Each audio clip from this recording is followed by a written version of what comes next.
আসার কারণ হচ্ছে এই যে একটা আত্মহত্যা সংঘটিত হয়েছে ইকরা ইকরা নামের এক মানে এক মেয়ের, সেটা জানার জন্য আমরা এখানে আসছি যে আসলে কীভাবে এই আত্মহত্যাটা ঘটলো।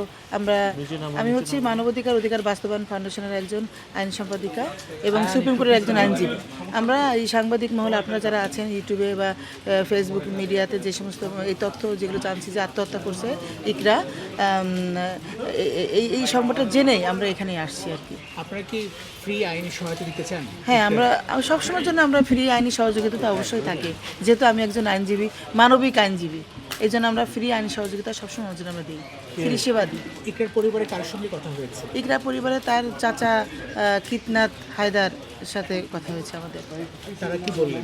ওনারা বললেন যে এটা একটা পরকীয়া মানে পরকীয়ার কারণে আলভি, যিনি আর কি যে অভিনেতা মানে যার ইকরার হাজব্যান্ড, উনি পরকীয়ার কারণে হচ্ছে উনি এই ইকরার মৃত্যু হয়েছে।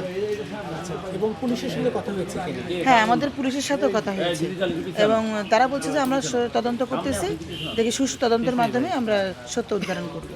তারা বলছে সিদ্ধান্ত কি জানিয়েছেন যে আপনারা কি করবেন? হ্যাঁ, আমরা তাদেরকে বলছি যে না, আমরা তাদেরকে প্রথম বলছি তাদের বাসার ঠিকানাটা দেন। আমরাও আপনারা যেরকম ওখানে করছেন, আমরা অধিকার বাস্তবায়ন ফাউন্ডেশন তাদের পাশের মধ্যে দাঁড়াতে চাই, মানবিক সহায়তা তাদেরকে দিতে চাই এবং আইনি সহযোগিতা তাদেরকে দিব আর কি, যত রকমের সাপোর্ট লাগে। এরকম একটা ঘটনা মানে কতটা আপনাদেরকে নাড়া দিয়েছে?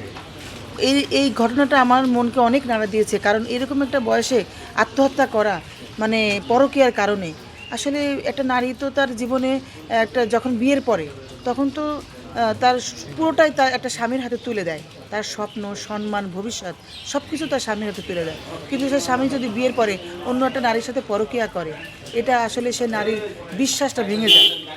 তা আসলে এটা একটা দুঃখজনক একটা ব্যাপার।